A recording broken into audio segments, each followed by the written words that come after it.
thanks for coming here to escape the heat. We've got a cool song for you. Here we go. 1, 2, 3,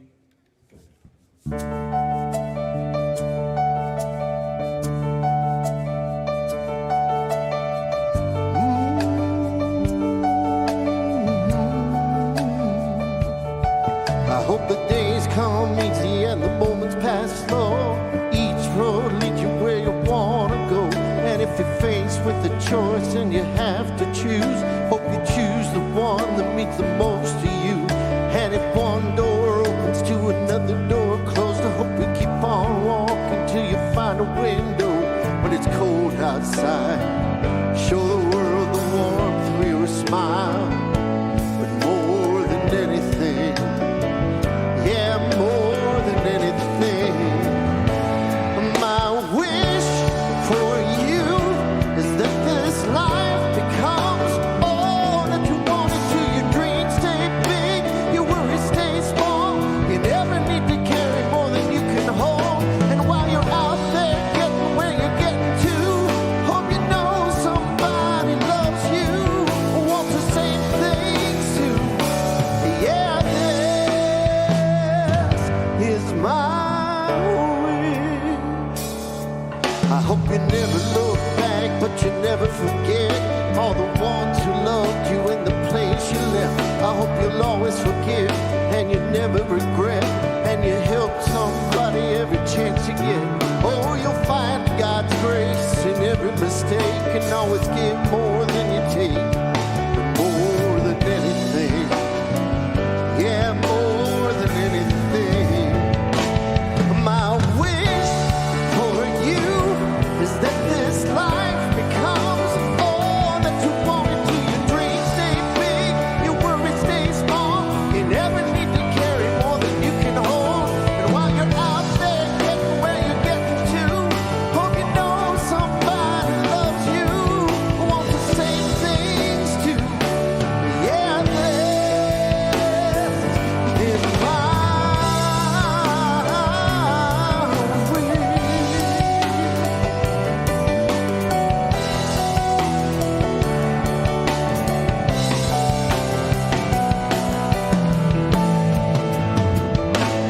My wish for you is that this life becomes all that you want it to. Your dreams stay big, your worries stay small. You never need to carry more than you can hold. While you're out there getting where you're getting to, hope you know somebody loves you or wants the same things too. Yeah, this is my wish.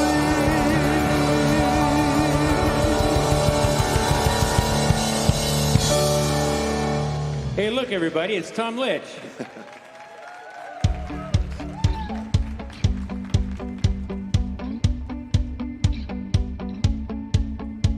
Hey everybody, my name is Bobby. Welcome to Mile High Church. Thank you so much for spending part of your weekend with us, especially if you're new.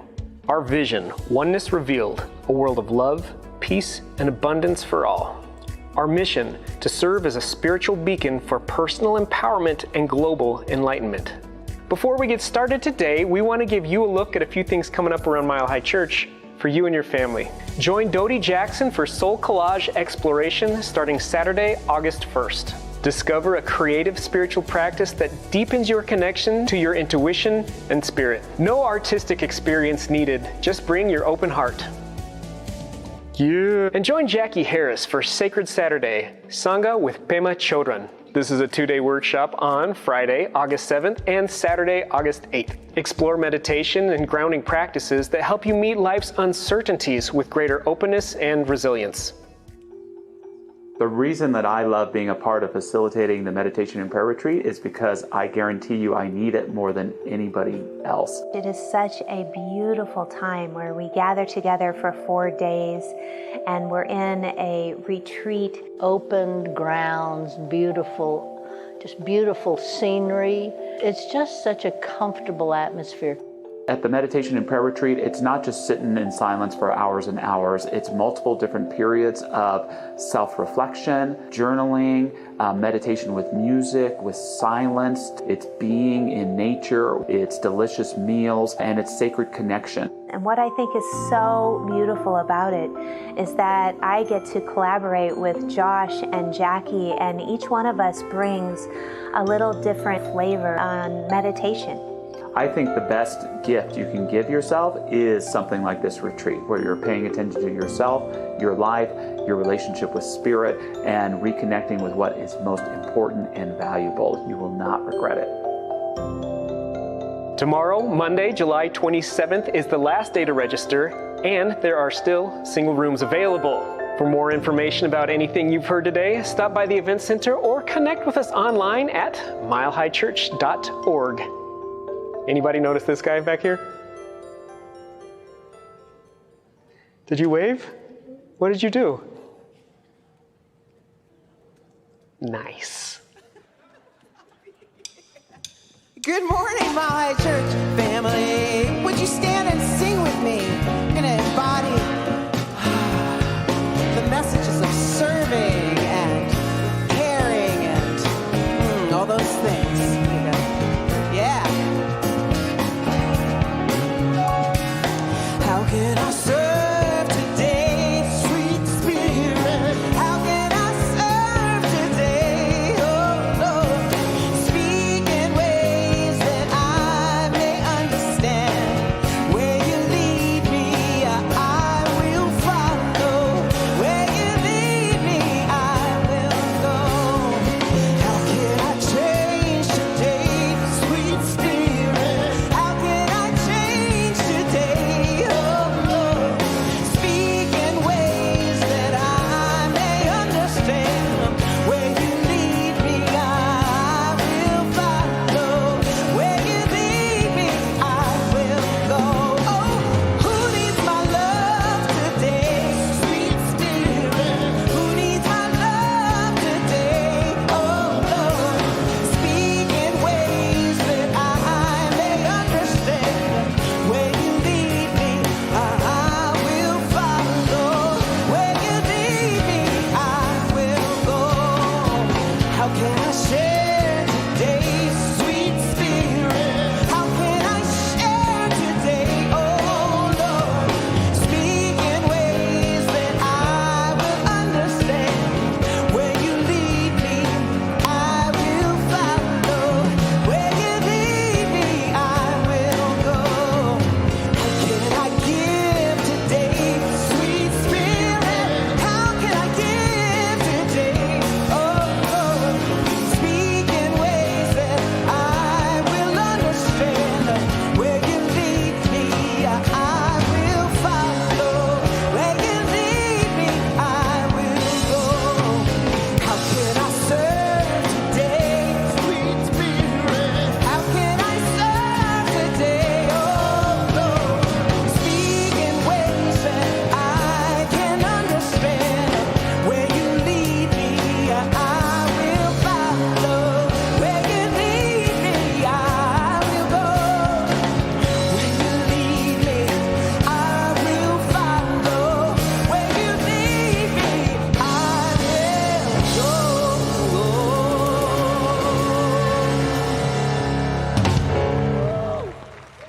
Thank you, Laura and Tom, our Mile High Band, and welcome to our beautiful garden that is our sanctuary at Mile High. You might be wondering why I'm wearing this hat, and it's because it is so bright in here. I needed to protect from the brilliance and the radiance of all of you. But no, seriously, we are gathering today in the garden. And what I love so much about our Science of Mind teachings is that one of our pillars, one of our root values is that we believe there are many paths to God. And we honor many faith traditions here. And so we're going to anchor with our vision and our mission this morning. And I invite you to take these words into your heart as we recite them together and bring them into the room. Our vision: oneness revealed, a world of love, peace, and abundance for all. and our mission to serve as a spiritual beacon for personal empowerment and global enlightenment. And so as you take those words into your heart this morning, we are going to turn within for a moment. And I want you to imagine the most beautiful garden either you've ever been in or you have ever seen. In the words of Ernest Holmes, we go often into the garden and we sit down in quiet at the tree of life. You are that garden. And I want you to hold that in your heart as we move into our time of silence this morning, of song, silence, and a beautiful prayer from Reverend Rama.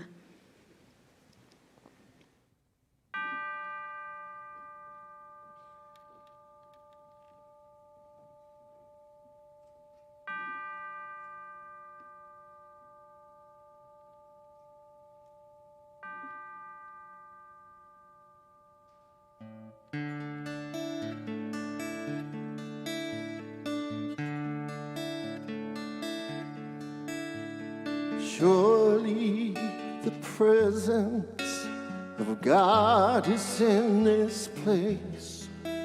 I can feel the mighty power and the grace. I can hear the brush of angel wings. I see glory on each face. Surely the presence of God is in this place.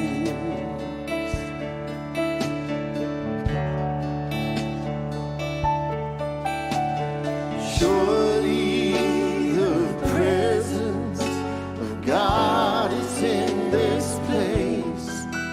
I can feel the mighty power and the grace. I can hear the brush of angel wings. I see glory on each face. Surely the presence of God is in this place.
And so we breathe. And we connect with the sense of vastness that this universe holds. The divine presence that is absolutely everywhere. Everything and everyone.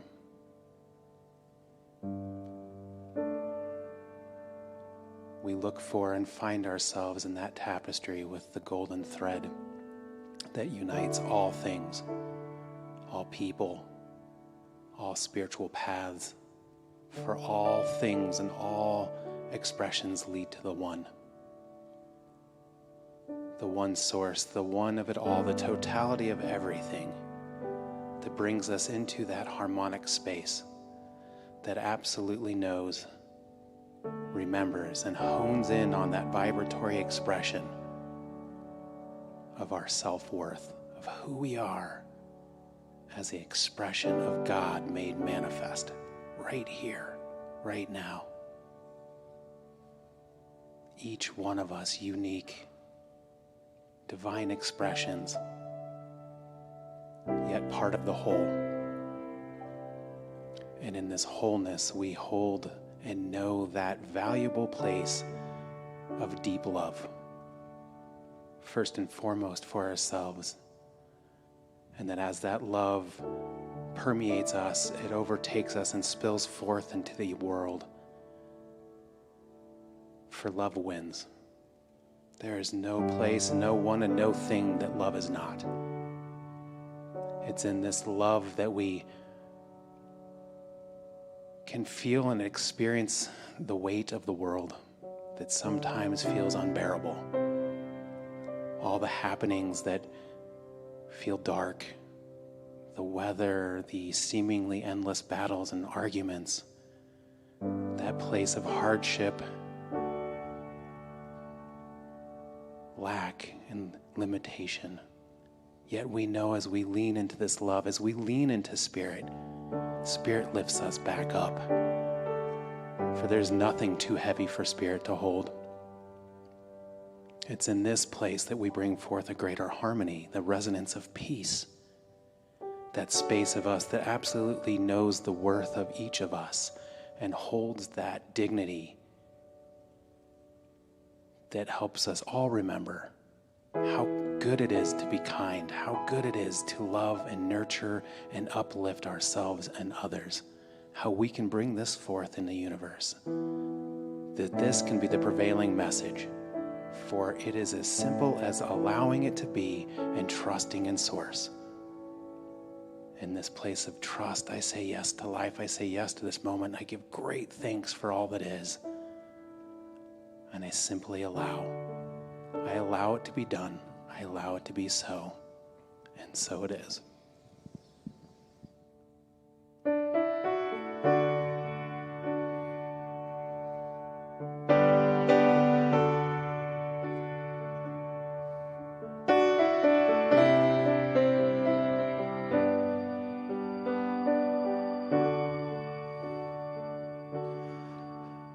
There is a garden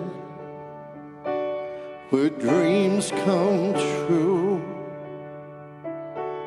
a beautiful garden where God's grace blooms. There is a garden where everything grows, a beautiful garden where love is sown. And in this place of light and love, you can have everything that you're dreaming of. There is a garden where dreams come true, a beautiful garden. That garden is you. And in this place of light and love, you can have everything that you're dreaming of. There is a garden where dreams come true, a beautiful garden. That garden is you. Such a beautiful garden. That garden is you.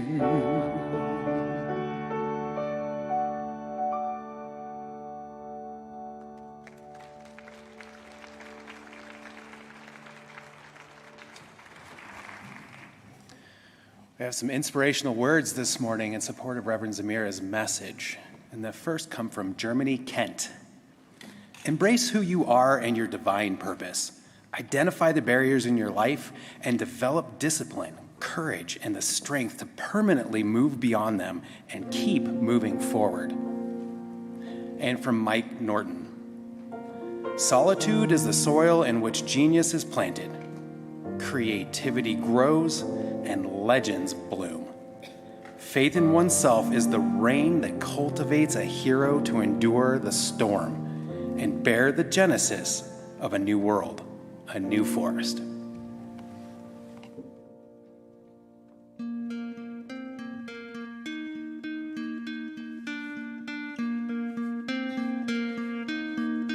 I've never been good at change. If I'm honest, it's always scared me. But I can't deny this stirring deep inside me. I know it's time to stop resisting. 'Cause I'm not getting any younger. Fear is such a sad way to live a life. My face to the wind, I'm jumping out. I'm stepping into every single thing you wanna show me. Yeah. To the ups and downs, the highs and lows, to the taking in and the letting go, to tears and laughter, the great unknown, to this open journey, into faith I go, into faith I go. Nobody said this would be easy. Anyone who did never been through anything painful. But faith is not some fragile thing that shatters when you walk through something hard. So we walk on, whatever may come. To the ups and downs, the highs and lows, to the taking in and the letting go, to tears and laughter, the great unknown, to this open journey, into faith I go. Running like a child in an open field, stepping on the edge, I'm facing all my fears. If this is what it feels like to be born again, well then I'll be born again.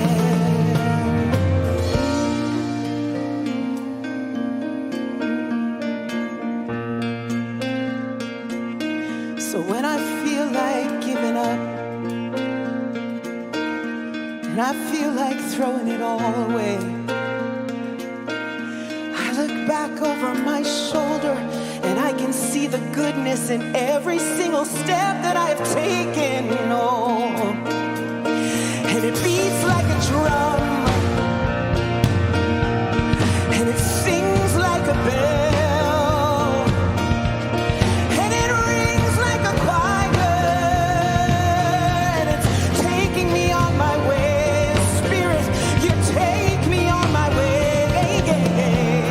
To the ups and downs, the highs and the lows, to the taking in and the letting go, to tears and the laughter, this great unknown, to the open journey, into faith I go, into faith I go, into faith I go, into faith I go, into faith I go.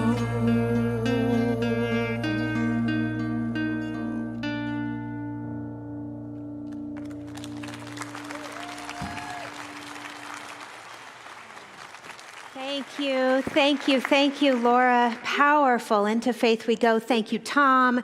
Thank you, Bijou, Mark, and our band director, Rob Lowe.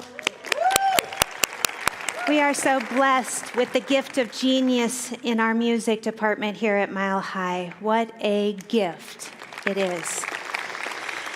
And I want to issue you an invitation to our meditation retreat, which you saw in the video announcements this morning, but it does take place in a mountain sanctuary. And it has little deer at the Franciscan Retreat Center that walk around us. And there is an outdoor labyrinth, and there are evergreens in the foothills that you can walk. And I can't think of a better place to bring in different flavors of meditation to go deeper. So I hope you'll consider joining Josh and Jackie and myself and spend this Labor Day, not laboring, but effortlessly in the basking in meditation. And so we begin this morning a two-part series. We are gathering together on the pathway in the garden of the tree of life. And this morning we are focused on the gate and the ground. And as I mentioned in the welcome, this garden is your life. This garden is also you, at the very core of your being. And a few years back, Reverend Josh gave me this wonderful little book. It's called Paradise in Plain Sight, Lessons from a Zen Garden. And I have gone back to this book again and again because it brings me such a deep sense of comfort and presence. It's a story about how Karen Maezen Miller, who's the author of the book, she's also a Zen teacher, and she purchases a small house in California, and in the backyard of that house is a 100-year-old Japanese Zen garden. And her backyard, she writes, begins to become her greatest teacher. She learns from the rocks the very nature of faith, from the ponds, the stillness of mind, from the floating leads, what is the nature of what it means to truly let go. And what arises from this are her teachings about fearlessness and contentment and acceptance and presence. And I go to this book again and again because it grounds me in that sense of infusion and infuses me with peace. She shares wisdom such as once you learned to settle the mind, you can settle anywhere and begin to cultivate the scenery. She says, then you may begin to realize that the ground of your mind is the very ground of this earth. And she also writes, there is no other place than the place you are right now. For me, it brings me contentment. It brings me comfort, and it helps me develop a sense of security, come back to a safeness within my own skin. And, you know, this year in 2026, I have chosen the intentional word for the year to be the word contentment. Maybe you have a word that guides you throughout the year, but this year for me, contentment is my North Star. And so every spiritual practice is geared towards strategizing how to expand and deepen into a sense of contentment. And what it does when I immerse in the teachings of Zen is it helps me to peel back that urgency of my daily life. And it helps me to practice more tapping into, ability to tap in a sense of timelessness. So my strategy for the year, which I hear again and again from my spiritual mentor, is less is more. And that is to cultivate the essence of contentment and peace. Chapter 1 opens with, first you have to find the garden. And sometimes it feels like it is a ways off, but it never is. And it reminds me of this story that comes to us from the Zen tradition, in which you hear about a student named Daiju, and he travels across China in order to meet with his master teacher, Baso. And when he arrives, he's at the feet of his master, and his master asks him, "What are you here seeking?" To which Daiju replies, "Well, I seek enlightenment, and I seek the house of truth." Bazo asks him, he says, well, why are you searching outside of yourself? You have your own treasure house. And Daiju, confused, he looks at his master. He says, Master, where is this treasure house? I don't sense it. I don't understand. To which Bazo answers, what you are asking is where the treasure lies. He says, that which is asking the question, the treasure is there. It contains everything you need. And in that moment, it's said that Daiju has an awakening. He understands, and he goes on and out into the world to teach more students, saying to his own students, to open your treasure house is to open your own innate wisdom. In the science of mind, we would say that this innate wisdom is your awareness of your divine nature, that is where the treasure lies. That is also where the garden is. And so ancient wisdom, we can come to these teachings from a variety of ancient teachings. Faith tradition for our path through this life school. Hinduism and Buddhism talk about the ground of our being, and that it is the very ground of our consciousness.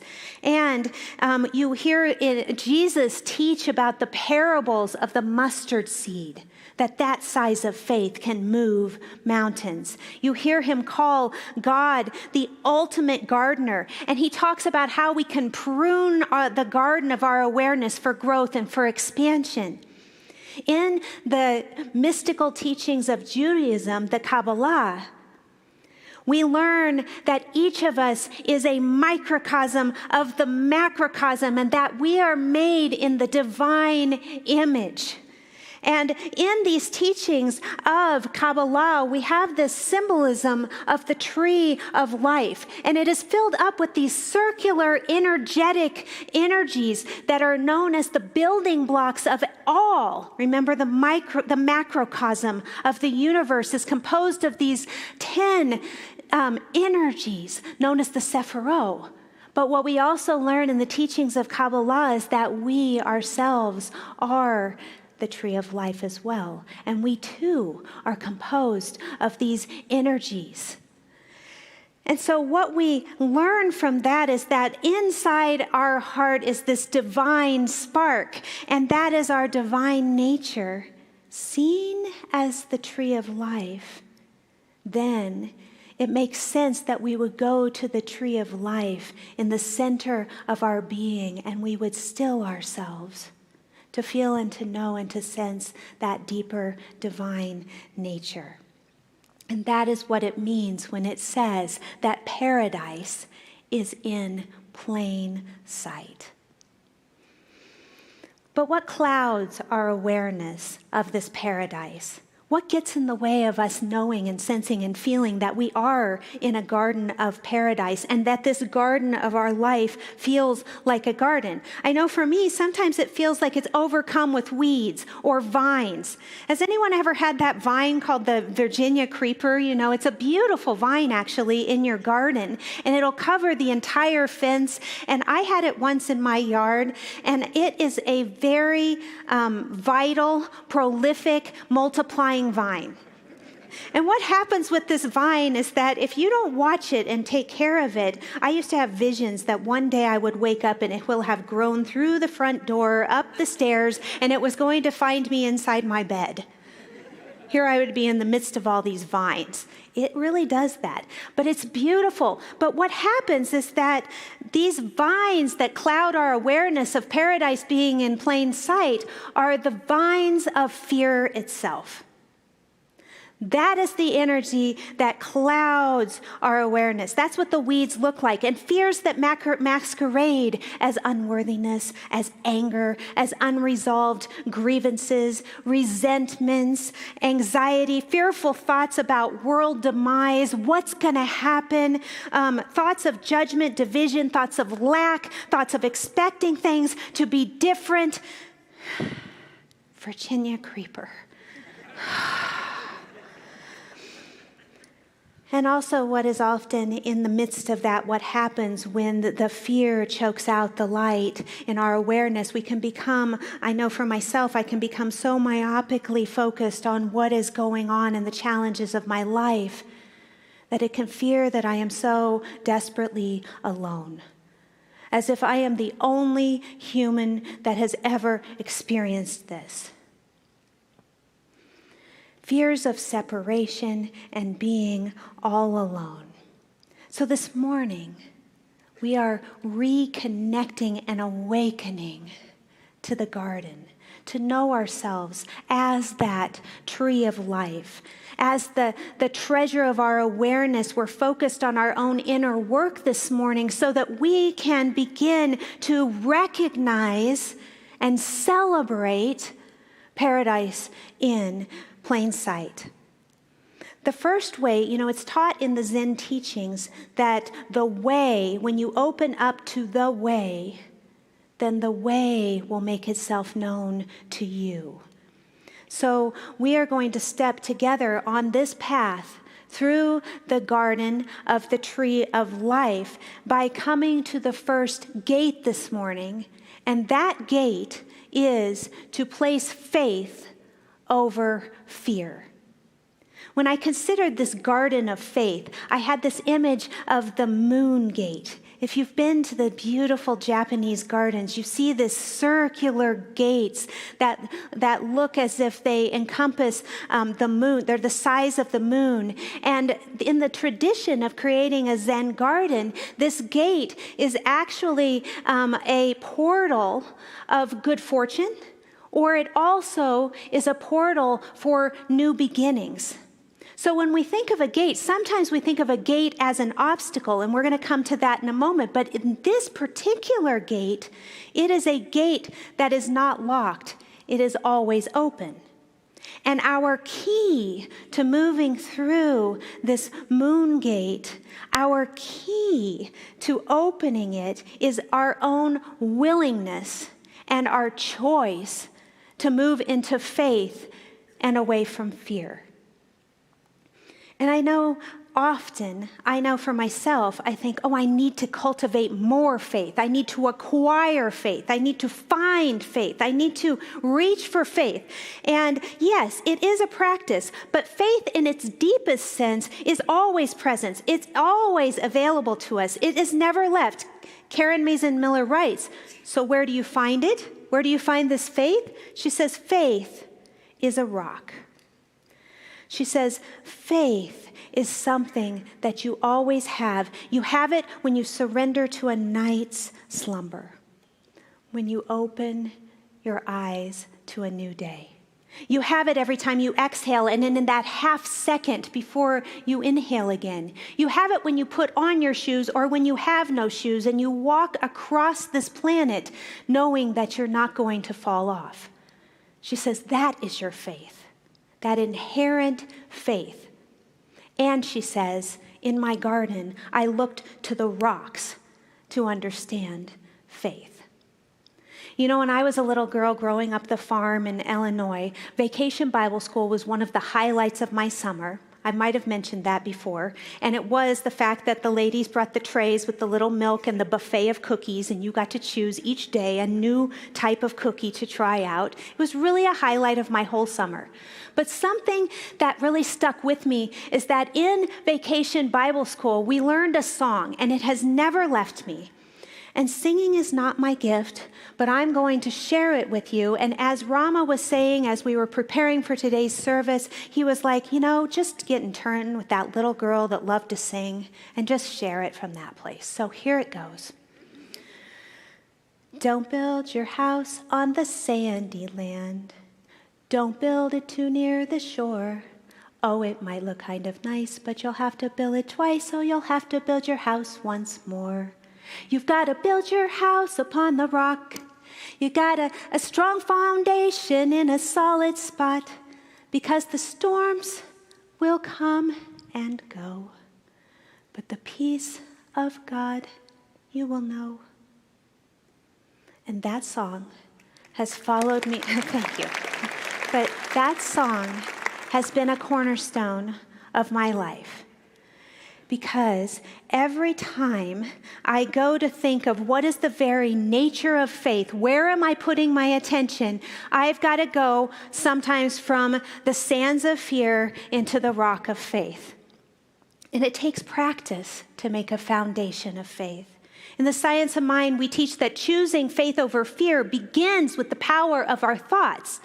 My beloved partner, Andrew, and our mentor, Lynn, have this wonderful technique that comes from a little dog trainer. It works on dogs too. And, you know, the idea is that you carry this thing around in your pocket all day, and when you have yourself coming across a fearful thought, you click it and you change it into something of more positive nature, or you replace it with a thought of gratitude. And I tell you, it works. Every time Andrew's doing this thing, I'm like, what am I doing? No, wait, what am I thinking? And you know what the beauty of this is that over time,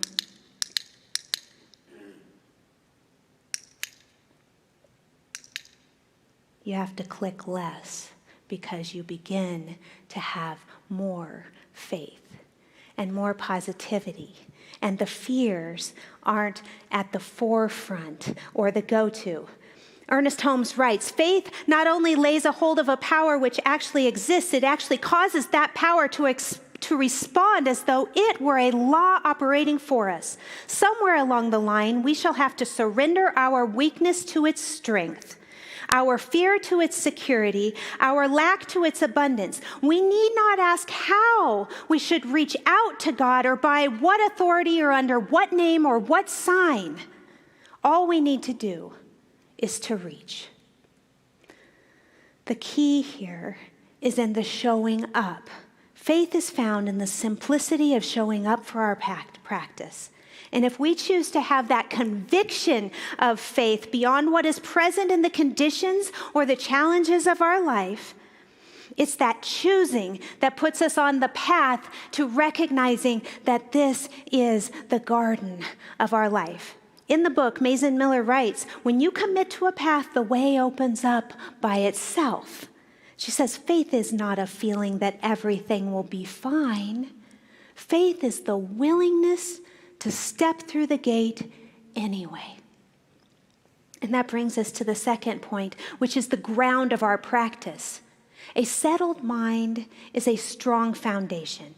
Maezen Miller writes, whatever you practice, you will get good at. We all know those who are practicing, and when we're around them, we feel that they have grown solid as a mountain. They're strong yet tender.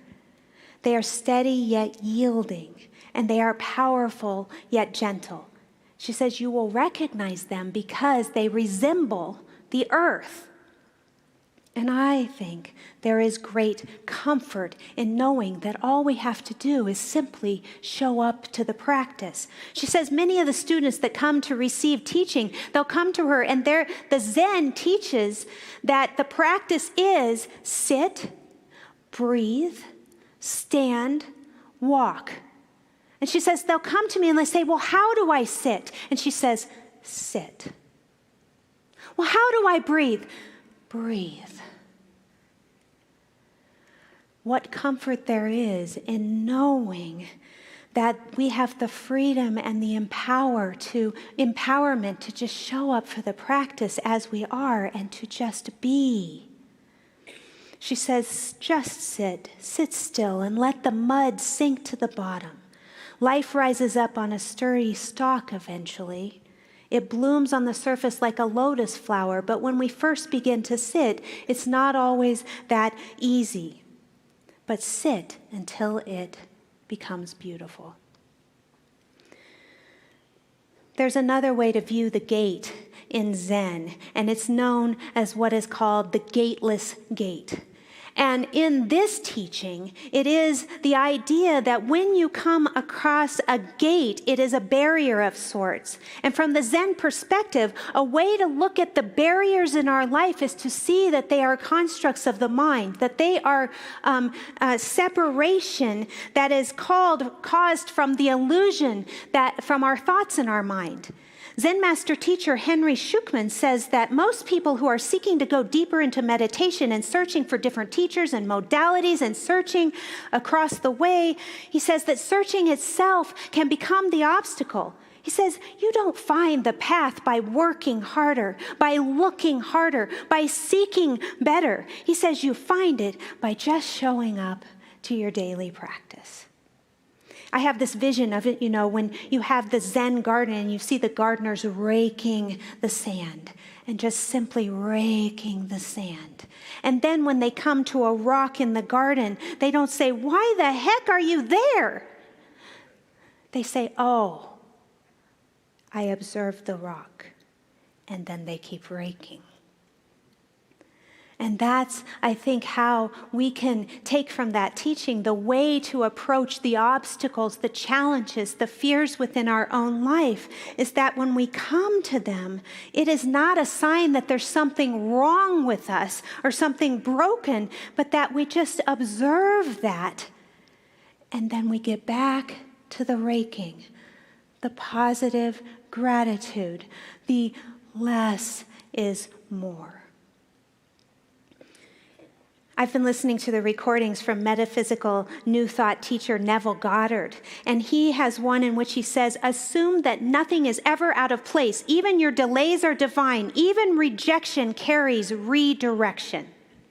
And that brings us to our third stepping stone on the path, if you will, this morning. And that is to step with the awareness and the recognition that you are never alone, that you are always divinely guided, always supported.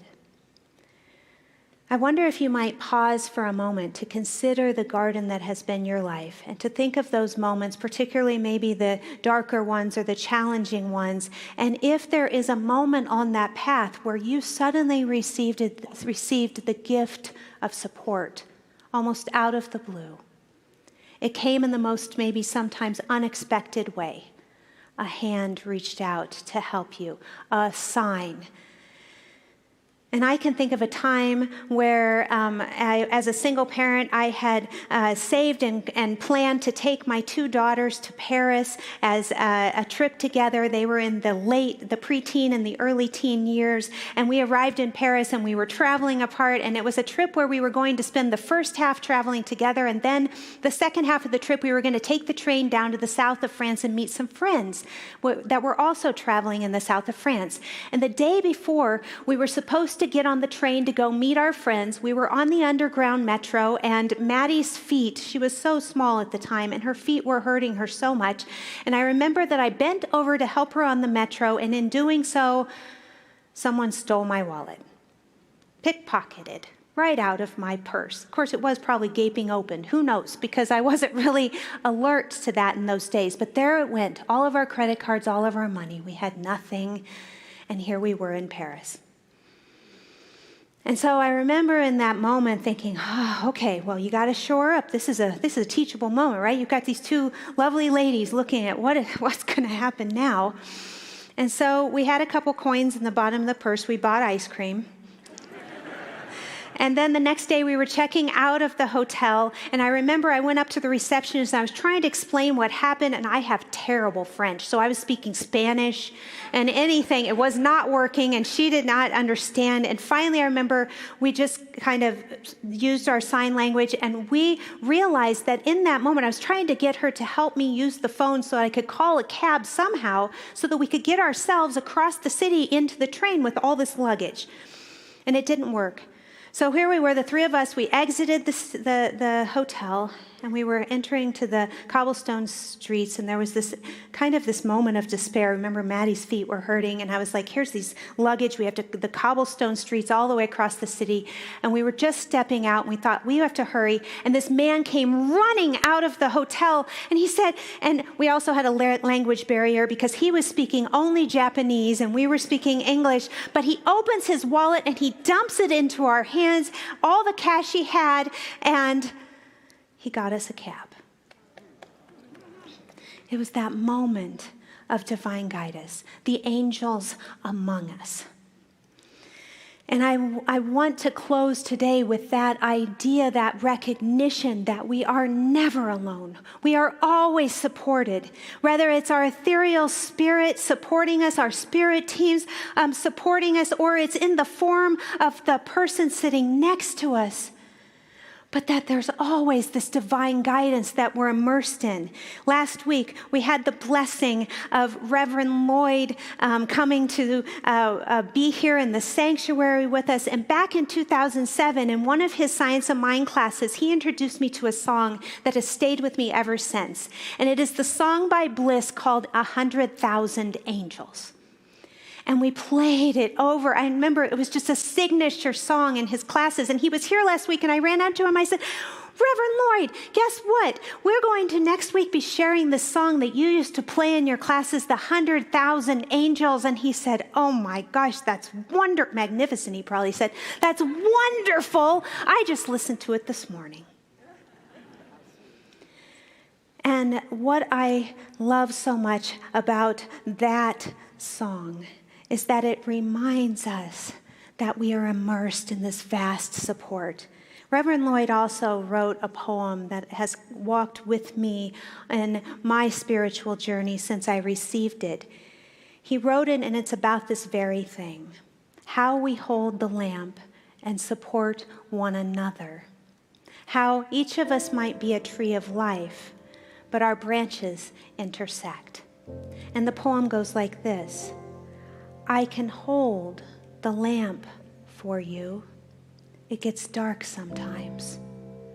I can be in joy for you. Sometimes it doesn't feel secure. I can be in peace while you find the peace that warms your heart. I cannot do it for you, but I am here as a light that God has placed for you. I am here on this path to know the truth for you. And as good happens, heaven's choir sings for you. Laura is going to bring us into an experience, and I invite you to move within, to receive the awareness of the angels amongst us.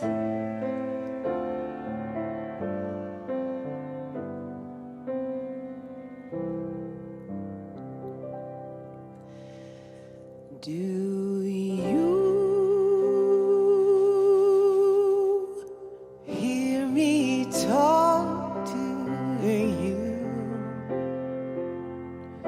I whisper through doorways, the pathways of your mind, clear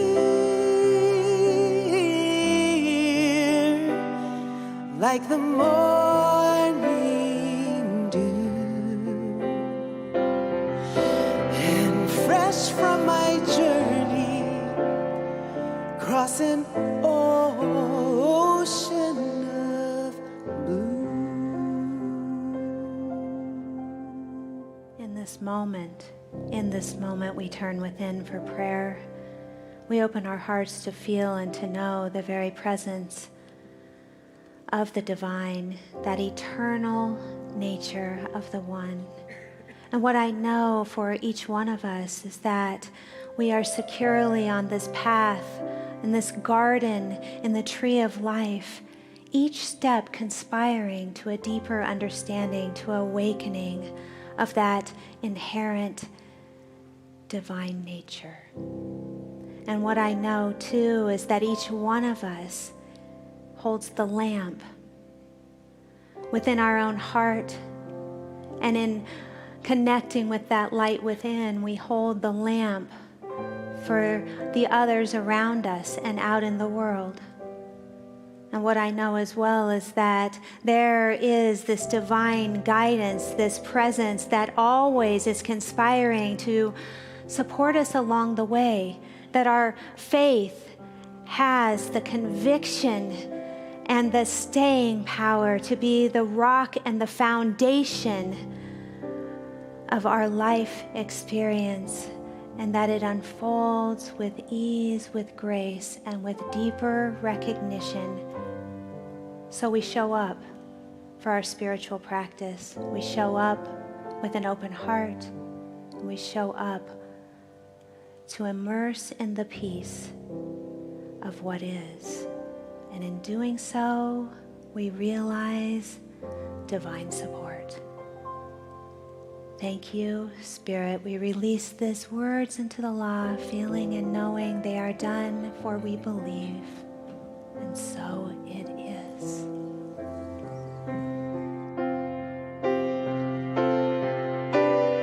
Take just a minute, come and rest here by my side. Let me tell you your own story. Let me walk you through your lives. Only a second, all it takes to realize there's 100,000 angels by your side.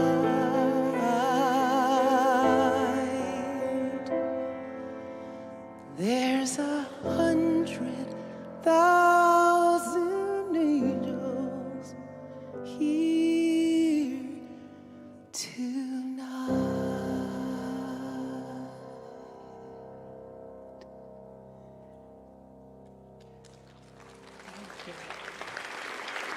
Thank you, Laura and Rob. What a blessing it is. And so as we move into our time of offertory this morning, I hope you will feel and connect with the fact that your gifts are such a blessing to all that we're able to share here at Mile High Church. In a few moments, you're going to see the gift of how your blessings have grown and expanded, all the programs and the offerings that we're able to share in the youth department. And I hope that you will feel that gratitude for your own presence and for your own gifts and for the law of circulation. For as we practice here, we know that as we give, we also receive.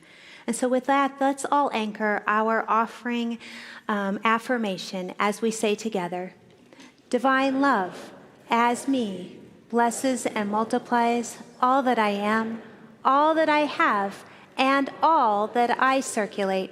And so it is. I need a sign to let me know you're here. All of these lines are being crossed over the atmosphere.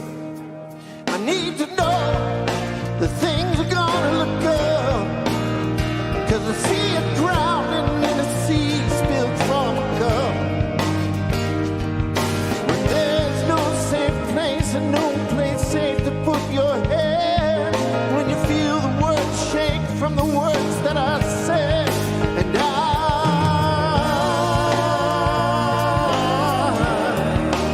calling all angels,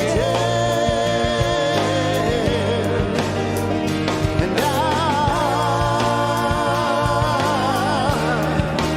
calling all you angels.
angels you are. Hey, you know, I've been serving as the production coordinator and now director for a decade, and these angels, the music that we have here never ceases to amaze me. It's just incredible, the music we have. Yeah. And that music continues next week. Daniel Namath is going to be with us next Sunday, so if you would like to come and see him, he's going to be here for both services. He's got a concert afterwards in the Vote Auditorium. It's going to be nice and cool in there, so stick around for a concert. A lot of fun there. And hey, speaking of calling in the angels, they are down front right now. These are our angels, our prayer partners that are here to pray with you. If you're looking to have that soil fertilized, these are the folks that are going to do it with you. So I just invite you to come receive the gift of a prayer and know that they will hold you in the high watch in such a great way, and we're doing that all the time. If you're here for the first time, you came on a good Sunday because, well, all these people just showed up behind me. We welcome you. It's great to meet you and see you. I would love to meet you out in the Welcome Center. I have a gift for you if you would like to come and say hi. If I haven't met you or remember your name, come say hi again, because it's just great to meet everybody over and over again. And everybody online, there's hundreds of you joining us online right now. It's so great to have you with us.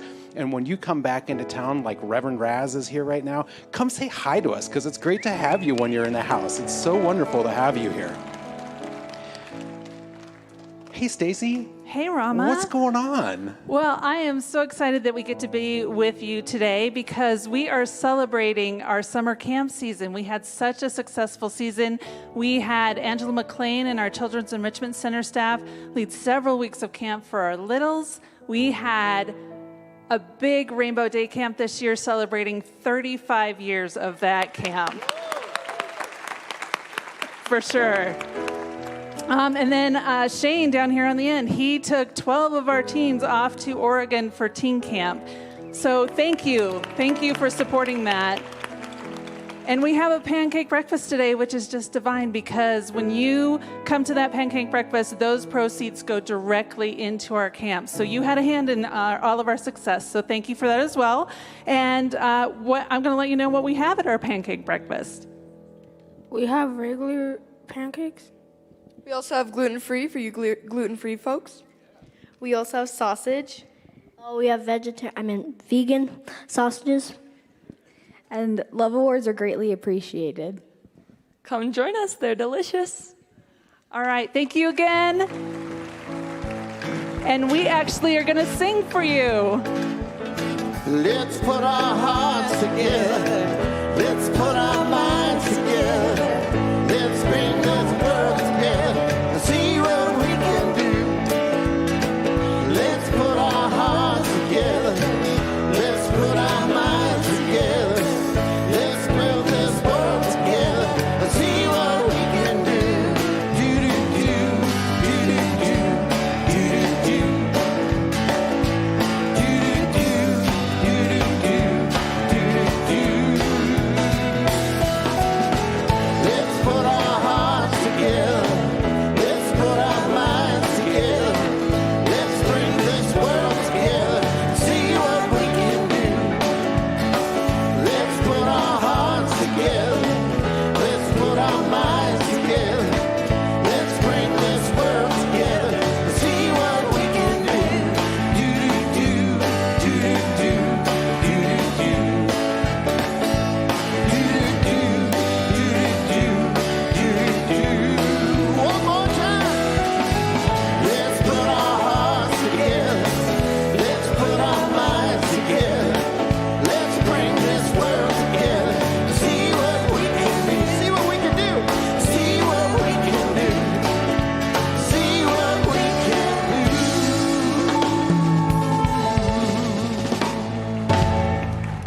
Excellent. Oh, Thank you, Barry. great job, you guys. Awesome. So we just have an announcement for you. We hope that you will consider, we have a great event coming up this October. Early bird tickets are on sale right now. It is a presentation with these two authors, Lisa Rankin and Jeffrey Rediger, and they are specialists in the power of the mind to heal virtually everything within our life. On Friday night, they're going to be focused on relationship, and on Saturday, all day long, they're going to talk about how we use the power of our mind to heal.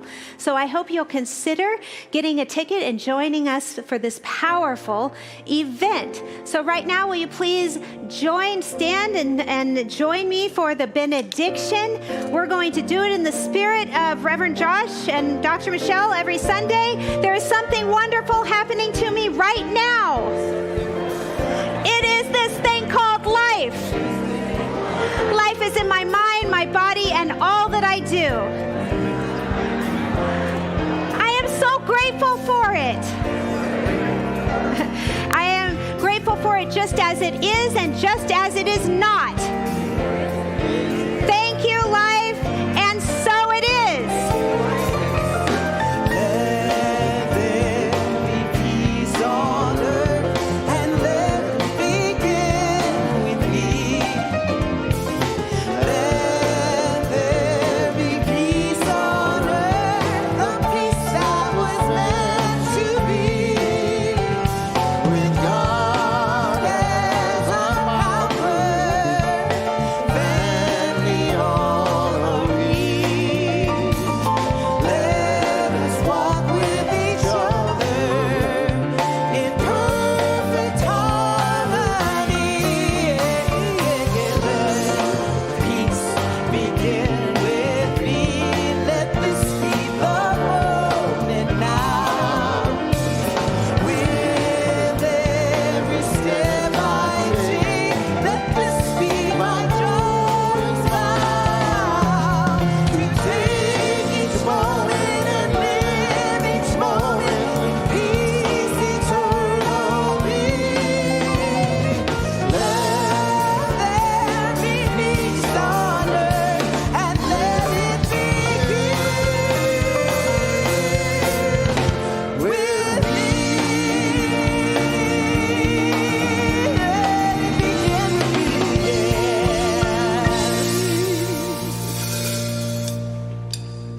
And calling all angels,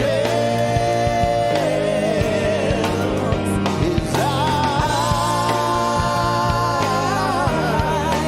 calling all you angels. Children have to play inside so they don't disappear. When private eyes saw married lives, 'cause we don't talk for years.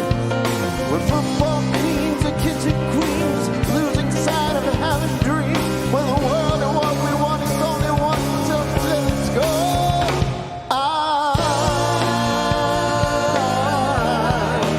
Calling all angels. Is calling all you angels. Is calling all angels. Is calling all angels.